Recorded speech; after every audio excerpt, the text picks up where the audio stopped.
Johanna asked if she could video this particular talk, and I said yes. And when we're videoing a talk, I want to wear something that will get picked up on the video. So I was looking in my closet for something with some colors, because I wear a lot of black and dark blue and like that. So the lower half doesn't really matter. It's the upper half.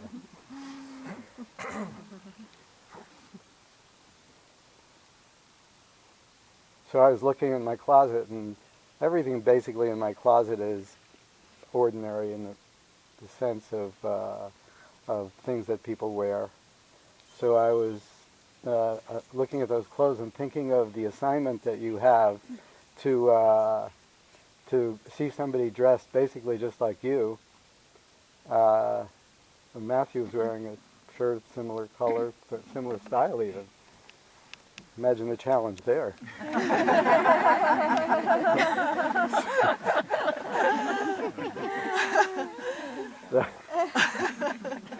so, so I was thinking that the challenge that some of you had, especially people who've known me for a short time, or maybe even for the first time, because I have seen, maybe on TV or in the movies, gatherings of people in auditoriums where some young, high-tech millionaire, probably billionaire, comes out and speaking to all those people, and basically wearing tennis shoes and jeans and a T-shirt or something like that, and not feeling in any way that they have to impress their, quote, audience, because everybody has read in the newspaper that this person has made $1 billion and invented something or discovered something, and everybody knows beforehand to be impressed. But you don't really have that benefit because you haven't read about me in the newspaper or anything even like that. So you actually have to make the assessment for yourselves. And that is not something that we're used to doing. We're used to basing our assessment on a lot of previously gained information. And so this is a new assignment for some of you to actually pay attention, and in paying attention, make an assessment for yourself if it's possible that I might see where you're hanging and know how you're pinned. That you might actually be able to make that assessment. But since I recognize and sympathize with that challenge, I'm going to give you a little bit of a few, what would you call it, notes on how best to listen to this next while when I'm going to be talking to you. And then if you want to ask questions or make comments, we'll take some time for that too. I know this is valuable because some of us here are going to take a trip in a few months to a place where very few people know the language, to Turkey, where people speak Turkish and Arabic. And so some people here are taking on learning some of those two languages. And when you get the tapes of these languages, you know, from, if you've ever done it, from Pimsleur or with whoever you've gotten the tapes from, the first section of this whole tape is how to listen. They don't start off by saying hello, hello, hello, hello, you know, in the various languages. They start off by giving you guidelines of how to listen. And when I first heard that, started hearing the guidelines, I was thinking, I don't want to hear the guidelines. I want to hear, you know, I want to learn the language. But then I found in listening to the guidelines that there was something worthwhile in listening to those guidelines, because you do really have to repeat out loud the things you're hearing. It doesn't find its way into you by listening, or else you could kind of go to sleep with it in your ear, and in the morning you'd be able to speak the language, which unfortunately it doesn't work that way. So I'm going to give you a couple of guidelines how to listen to me for this next while anyway. When I was a kid, I was a picky eater. You know, is that expression, picky eater? I had a lot of yeses and nos in my eating, and I was more or less catered to in that because, you know, if not, You know, it's thrown on the floor or like that. And so one of the things that I had of something that I wouldn't eat was peas. I wouldn't eat peas, and uh, since later, as an evidence of consciousness, I have transcended that bias. Through years of working on myself, I do now even like peas. So there's hope for all of you in the ditches that you've dug. Uh, so I didn't eat peas, and if I was given a plate with peas on it, and this is accurately a true story, that if I was given a plate with peas on it, it didn't matter if the other things on the plate were my favorite things. All I would say is, I don't eat peas, I don't eat peas, I don't eat peas. And I wouldn't eat it, which is pretty stupid, really. I could eat everything else but the peas, but I wouldn't do it. I would, if there were peas on the plate, I was fixated on those peas. I would get stuck, I would see them, and everything else would be unattractive to me. So this is my advice to you in this listening period, especially if this is our first time or second time, and you may hear something that gives you trouble. Peas. You may hear something that gives you trouble. Try not to get hung up with it, because the next thing might be something that you find really useful, and maybe even is a new direction for you, or something that has eluded you over your years. So some things that I may say may be contrary to things that you've thought before. This is possible. In fact, it would be good if that were the case, because everything new requires something new. So try not to get hung up on it, and just as I say, and as others have said, take what you can and leave the rest. That's those are my guidelines. Those are the only really guidelines that I can give you for listening to me in this case. Okay, you'll give it a try?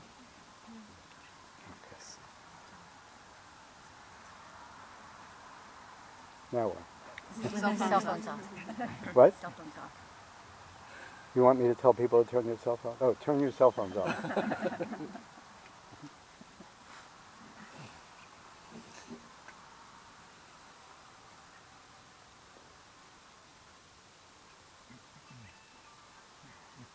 I think that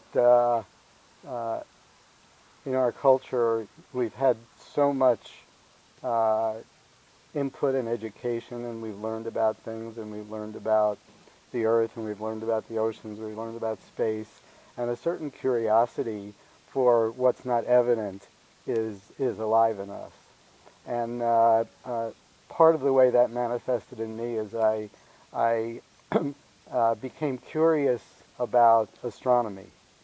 Now, I knew very little, maybe the names of the planets or a couple of other things, very little about astronomy, but I was curious about astronomy enough to want to buy a telescope. And I had the money, and I wanted to buy something other than a toy. And I had a picture of this telescope that I was going to buy, based on the model of places that we've seen maybe in movies and on TV, or have actually been to, where they have these long things that stick out of the domes, and people go there and they watch the movement of the planets and the stars and galaxies and like that. So I knew I wouldn't be able to afford one of those, but I was willing to apportion a decent amount of money to buy a good telescope. And I had a picture of the configuration of this telescope, that it would be long and, like that. And then I started to look into telescopes, and those long things are really toys. The really good telescopes are short and stubby and fat, which is not really the kind of thing that a person with a fantasy wants to get a hold of. If a person really wants to get into astronomy, that's what they look like. They're called 8-inch wide lenses, and they gather light, and they're maybe about this long, and they're not attractive, and they have very little romance in them, but that's what they are. So I bought I wanted to actually look through it. So I bought an 8-inch Schmidt-Cassegrain telescope, which is one of those stubby ones. And I knew nothing about it, but I bought it from somebody who was selling it. And I had to learn from scratch how to use it. And on this telescope, there was a plug-in. Now, I didn't really know why you would plug in a telescope. And there was nothing in the instructions to say why you plug in a telescope. But when, there was a plug there, and I had an outlet, and I was in the woods in a cabin somewhere. It was very dark. The circumstances were perfect. And I plugged in the telescope. And I tried to look through it, and there's a spotting scope and all other equipment, and you can take photographs with it. And I had all that equipment. And I kind of was playing with it and had no success whatsoever.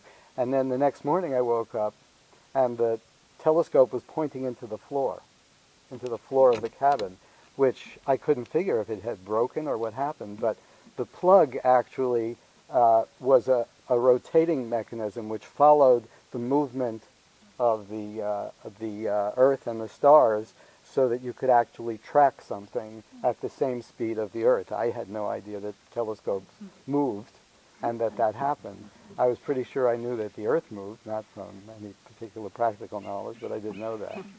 So I played with it for a while and realized I was going to have to learn a little bit about astronomy before I actually could make use of this, like what I could see and what was there and some information.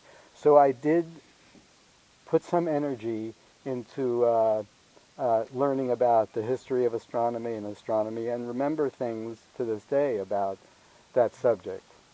And I want to talk about that a little because I think there is some lesson in that history that could be relevant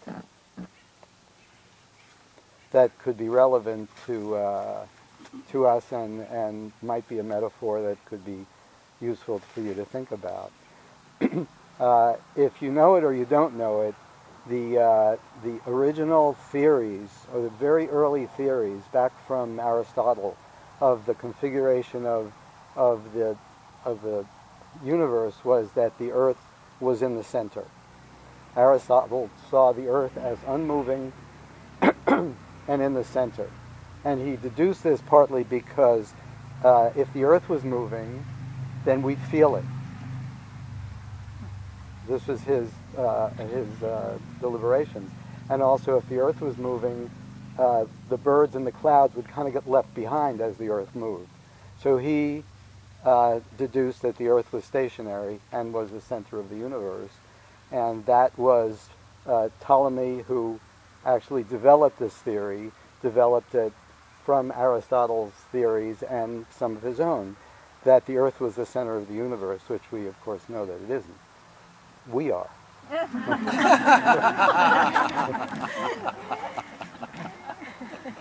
Or at least you are.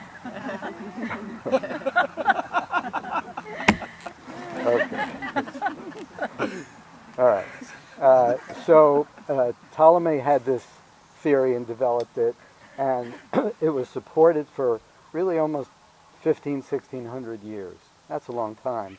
And supported by the Catholic Church, which the idea of a unmoving, perfect Earth, and the Earth being the center, and all this stuff, supported the dogma of the Catholic Church. So they were behind it, and the Catholic Church was very powerful in those 1500 years. So that theory withstood up until the time of Copernicus. And Copernicus did some calculations and deduced that that was not the case, that the sun was actually, in his view, the center of the universe. Not only the center of the solar system, but the center of the universe. And so he went on to create this theory, but he couldn't really prove it because he didn't have the equipment. He had the mathematics to prove it. But Galileo, who came about very shortly after,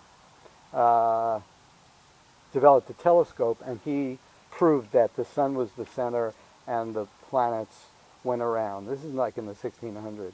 Planets went around the Earth, and the Earth rotated and all that stuff. uh,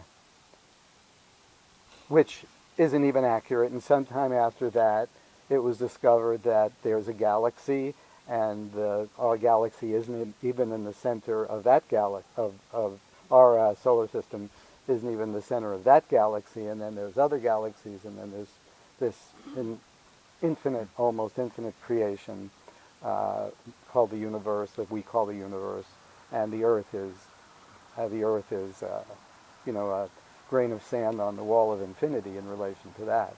So, in each case, these theories became agreed upon. Things that were descendant from those theories took those theories into consideration as facts. And once those theories were challenged, starting from Aristotle and Ptolemy and Copernicus and Galileo, once they were the Catholic Church, once they were challenged, there were problems there. There were people who even went to prison and burnt at the stake and all kinds of things because of the challenge to those theories. Because those theories, once they were agreed upon, gave comfort. Okay, this is the way it is. This is the way it is. I can go on because I know the way it is. And once those theories are challenged, the challenge to that comfort, that satisfaction, that security of knowing or thinking one knows how it is, those challenges become disruptive. They cause trouble. They cause the need to re-examine. And once a person has something that they feel is a fixed point, re-examination is a challenge. And challenges are a challenge. And through all these changes in astronomical theory, there was tremendous resistance. Each time there was tremendous resistance. Each time there was tremendous resistance. So we know something about human nature, which has not changed, is that re-examination is a challenge and will be accompanied by resistance.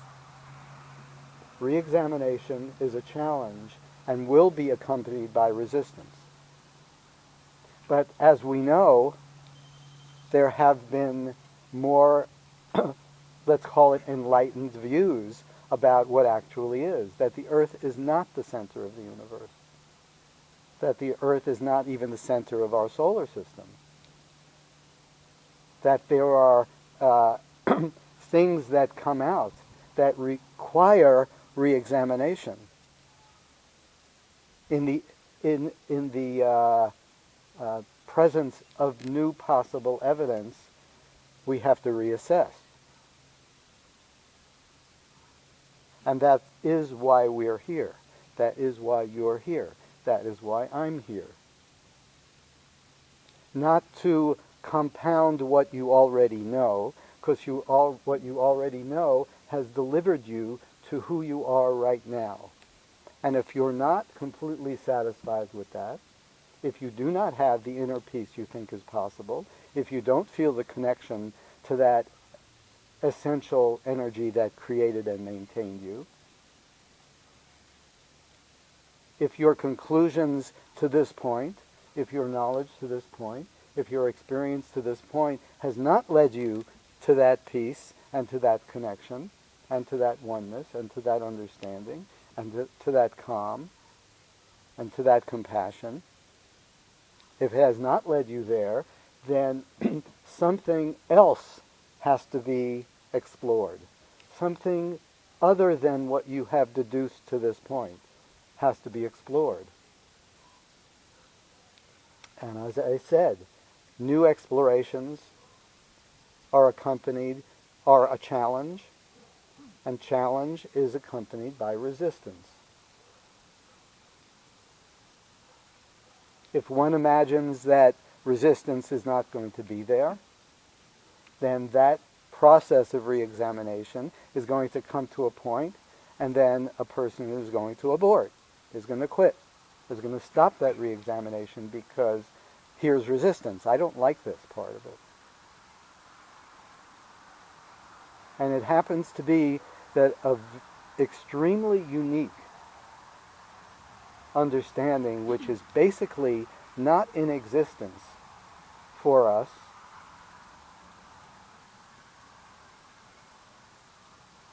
is that the only deficiency, the only missing piece in our discovering that connection, in our becoming one with that reality, in our experiencing that inner peace and that compassion, is some unnatural additions that have been added onto us by the circumstances of our lives and by our living and doing the things that we've done and looking at the things the way we've looked at them through the period of our lives.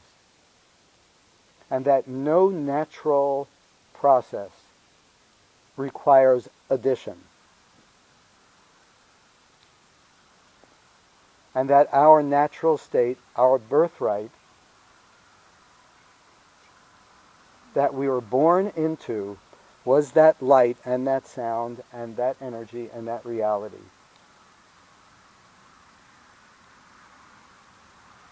That existence is with us, has always been with us, and is covered. It need not be stoked up. It need not be rediscovered. It needs to be uncovered. Because it is our natural state. It is our most natural state. And just as everything unnatural, everything added on requires a learning process, an addition process, like a little kid knows how to poop. They just don't know how to poop on the toilet. So we've invented toilets, so we have to teach kids how to use the toilet. We do not have to teach kids how to poop. People know how to eat. It's a natural thing to know how to eat. It is not a natural thing to use a fork. Forks have been invented. I'm not saying there's anything wrong with forks. They have been invented. We then have to learn how to use forks. But we don't have to learn how to eat. We don't have to, nothing natural has to be learned. Only the things that we've created. All our skills have to be learned. Carpentry has to be learned. We invented building, so we have to learn how to build. We invented technology, so we have to learn how to use it. Everything we invented requires learning. What we haven't invented, what comes with us as our natural equipment, doesn't have to be learned. Breathing doesn't have to be learned. If some obstacle to that breathing has annexed itself onto us, then that obstacle has to be removed, and the natural breathing is then rediscovered. So this process that I'm describing, that I teach, that I understand,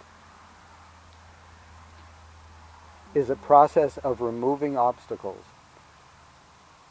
Removing obstacles is our assignment. That's all we have to do. And as I say, removing obstacles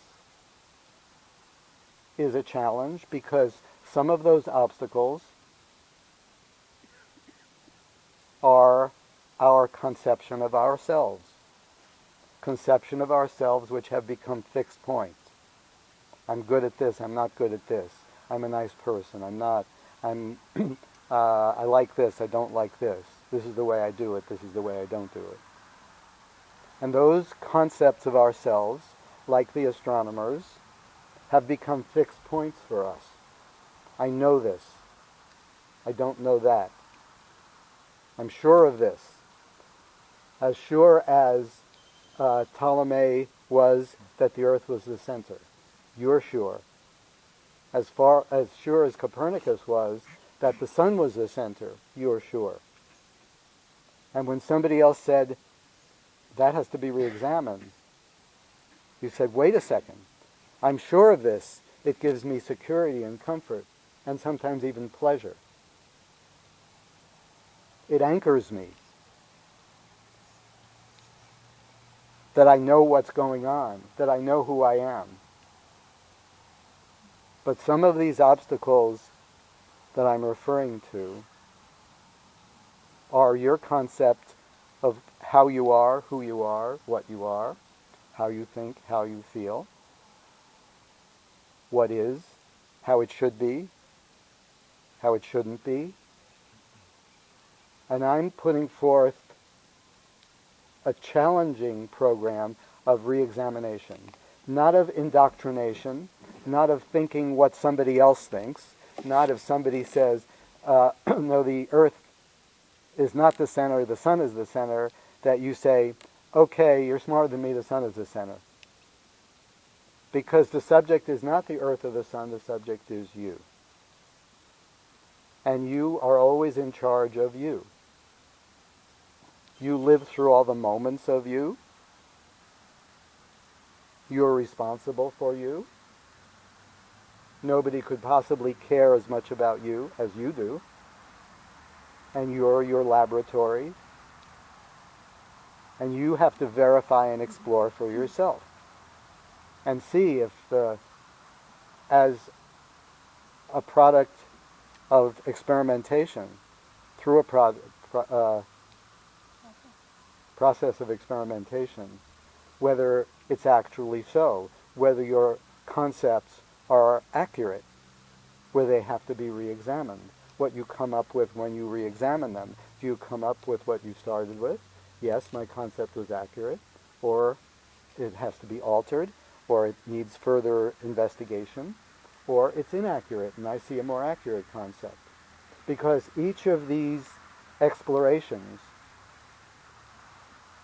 which are actually the most exciting thing you could possibly do in your life, because they contain the seed of possible change, not all the stupid New Age bullshit that you do, which cannot change you in any way, not the Hindu, not the Buddhist, not any of that bullshit.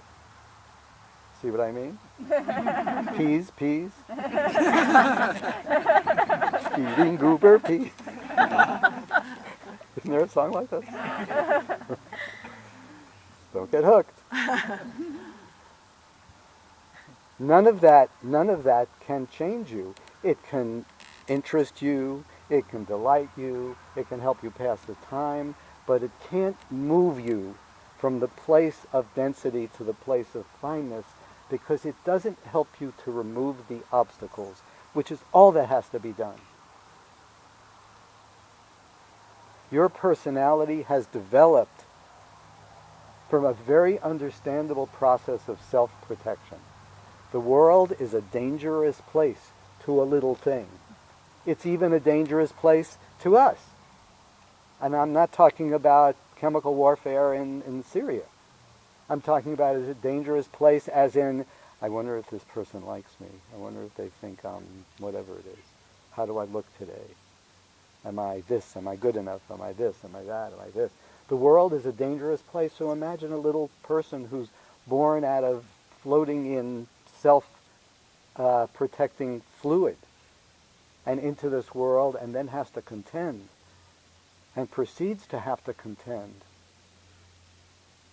Certainly that little person, bigger, is going to find ways to protect itself, to encase itself with some protection, with some self-image, with some I'm good at this, with some these are my friends and these are not my friends. This is where I can go and this is where I won't go. This is how I will be and this is how I won't be. This is understandable. It's part of the process. If one doesn't do that, one is shaky, too shaky in this world, can't contend. But at some point, a person begins to recognize that this process of covering up for protection which can be called enjoyment, which can be called excitement, which can be called anything, but in actuality, different forms of protection. At some point, a person begins to feel like the next step of levels of protection, more money, more reputation, more comfort, more leisure, more control, may not be the next thing to do to get to something real and essential and beautiful. That something different might have to take place than another level of protection. And if a person gets to that place and starts to feel that, then their search starts to expand other than how to enhance one's life in the material world and the reputational world and things like that.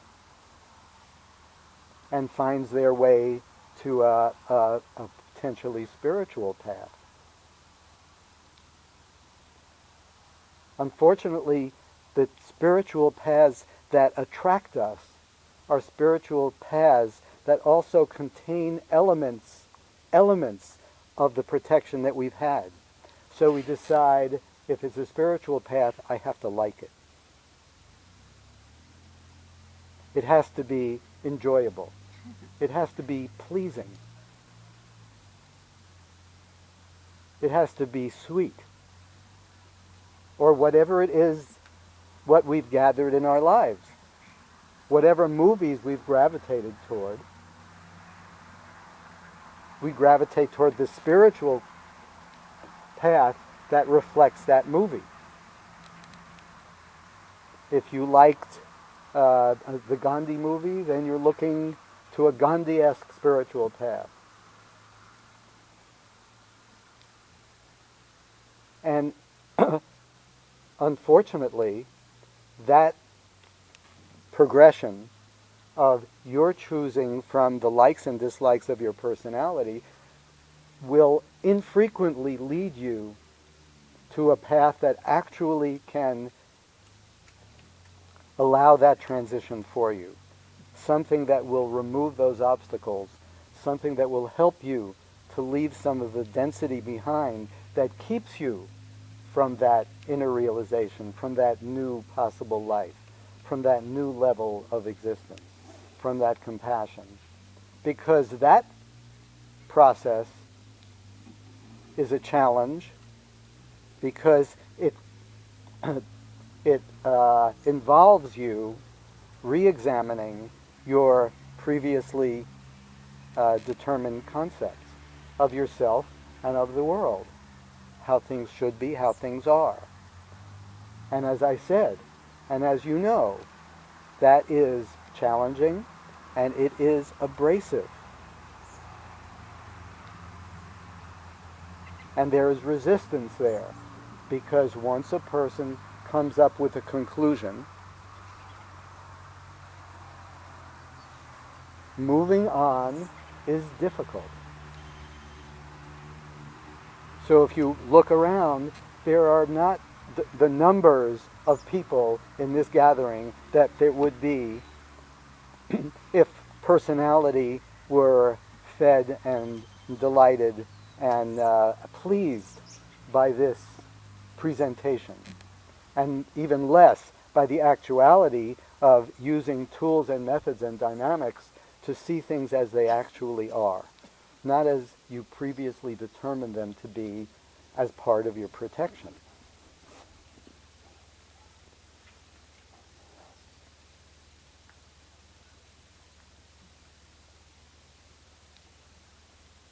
So I have in the past, for the past very many years, invited people to be part of this process.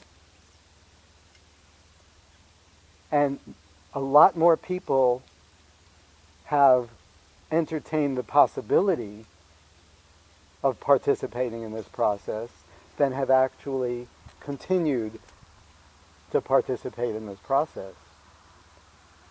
Because even the idea of that re-examination and uncovering obstacles and leaving things behind that you no longer see feed you, The idea may be attractive, but once the practice begins and a person is not allowing themselves to see that at some point this is going to be abrasive. Because when you sand a piece of wood that has rough spots on it, and some parts get sanded and they become smooth, you don't keep sanding those places. You sand the rough spots. So our work is not to sand the smooth parts or even to call attention to the smooth parts. We can acknowledge the smooth parts, but our work is to sand the rough spots. And you know what that feels like. That's our work, to sand the rough spots. And as we start to proceed in this process, and the rough spots start to appear, because everyone has some smooth spots, and everyone has some rough spots. When those rough spots begin to appear, and the focus is then sanding those rough spots, then the challenge increases, the resistance increases, and people start to come up with excuses why this is not a good thing. I don't like this thing. This doesn't feel good. This isn't pleasant. And part of the reason that we have a support system is because when all these boards are together and they're all getting sanded, they feel a lot better than if just one board is getting sanded and the rest is saying, hey, I'm cool, I'm fine, I'm beautiful the way I am. And that one board is getting sanded, how must it feel? Why are you picking on me? So we form a support system, we form a group, we form a cult. We form a group of people who are like-minded in agreeing that I will explore the possibility of having obstacles that are keeping me from this deep-felt dream. This dream that I have read about, I have heard about, I've thought about, I fantasize about.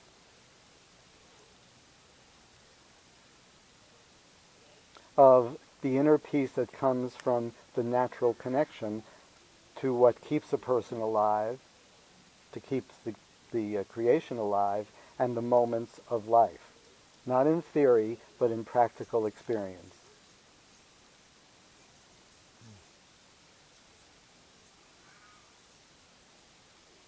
And a person hears that story,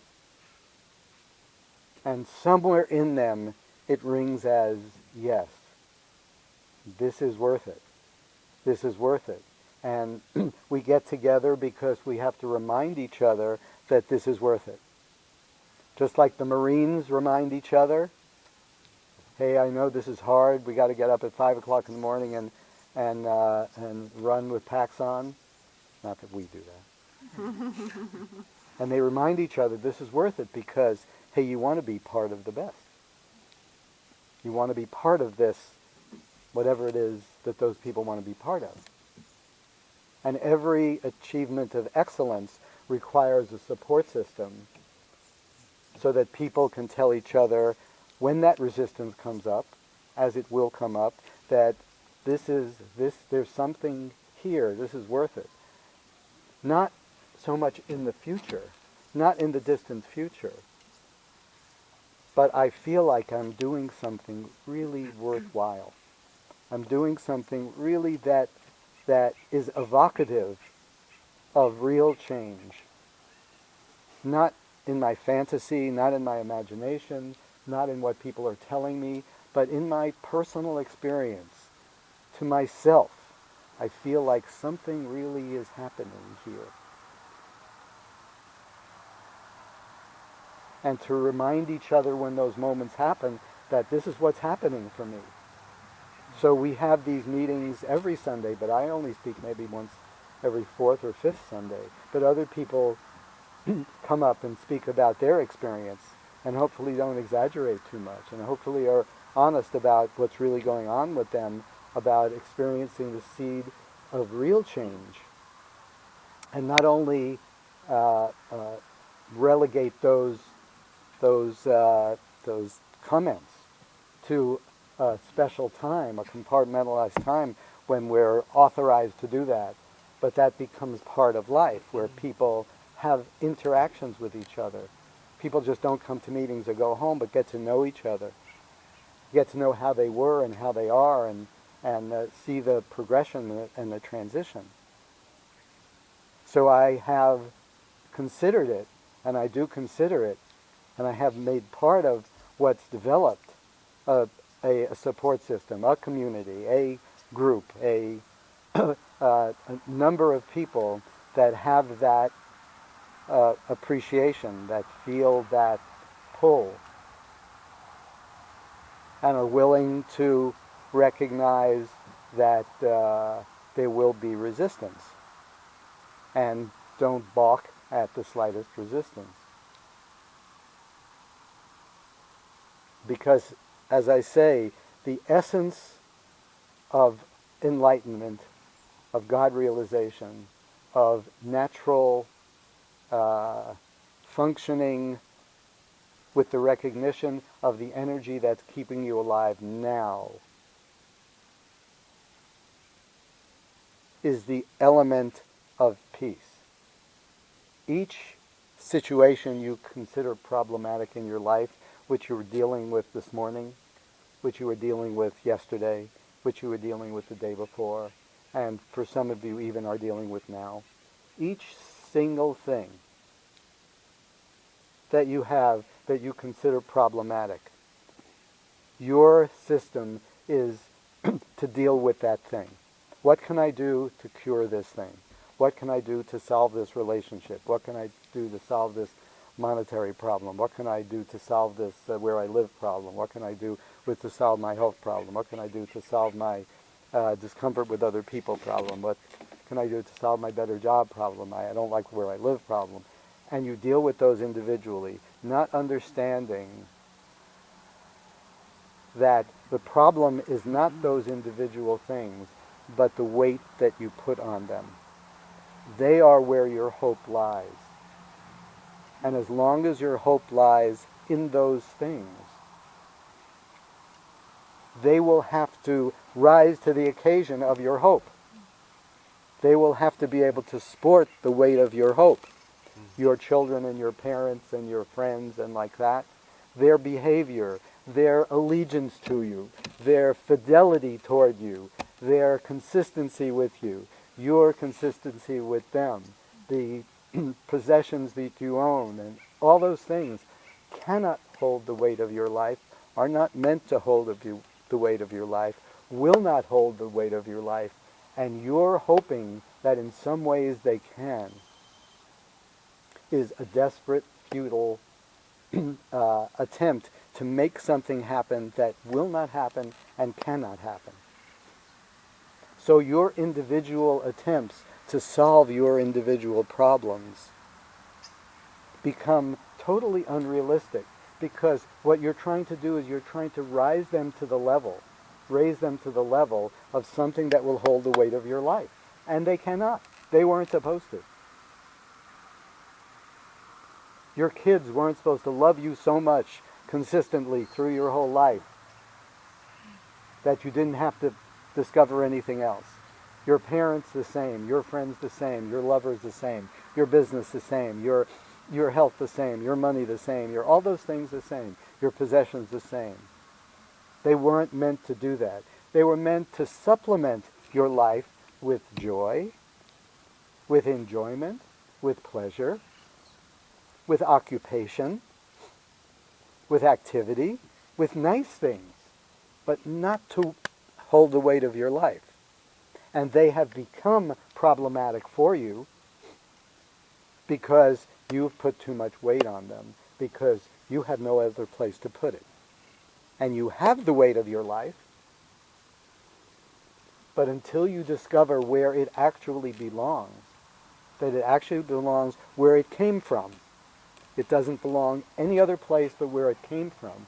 And until you discover the actuality, not the philosophy, not the theory, not the God word, not the Jesus word, not the Muhammad word, not the Buddha word, not the anybody word, not the any written thing or any idea, but the actuality that that energy that can hold the weight of your life is pulsing through you behind your breath right now, behind the beating of your heart right now, and you are oblivious to it. You are unaware to its zzz.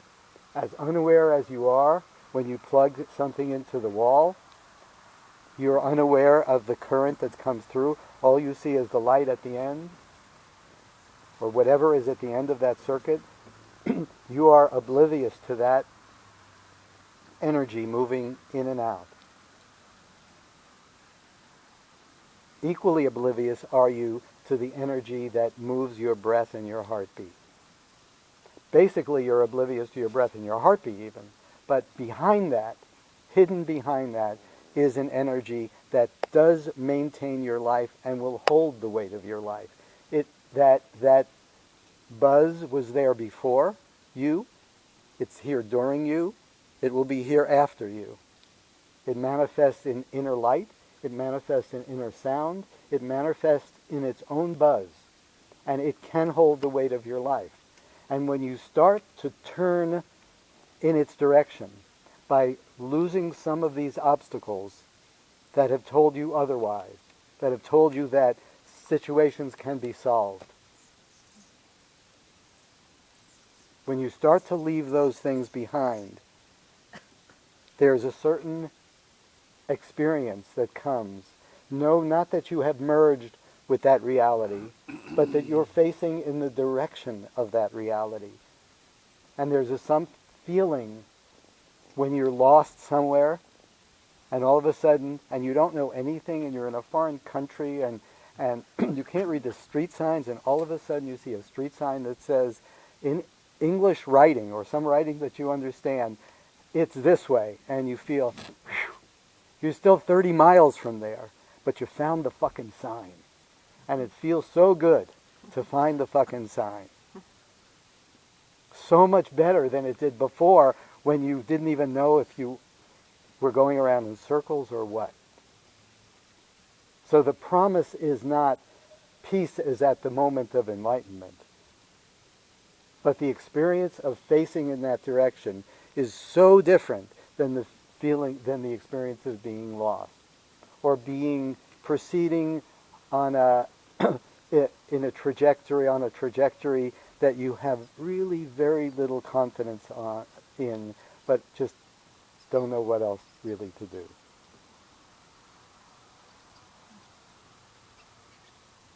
So we work together to try to explore what these obstacles are, and in discovering what these obstacles are, we achieve a little more of a finer vibration in our existence, a little closer to that finest vibration that is.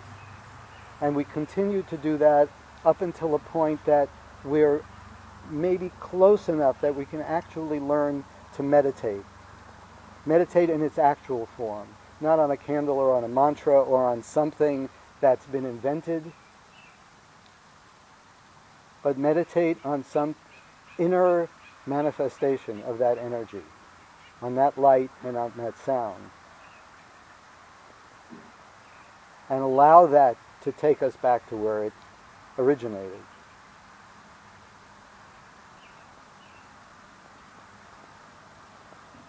It's a really super story. And if for some people it remains to be a super story. But for some people, verification of that story seems to be worthwhile. And for some people, even worthwhile enough that they're willing to experience the challenge and the disruption that comes from challenge, and the abrasion that comes from challenge, and the resistance that comes from challenge, to do that exploration, a little at a time, just a little at a time, not life-disrupting, not situation and circumstance changing, because the situation that you find yourself in right now, the circumstances of your life, who you know, who you don't know, what you do, what you don't do, that's you. That's where you have to start from. So no major disruption, no requirement is made, no money is involved. All that's involved is a suspicion that there is some possibility that what I'm saying may be so. Maybe you've even thought it yourself. And it's worth some alteration in priorities to put it on your list of things to be explored.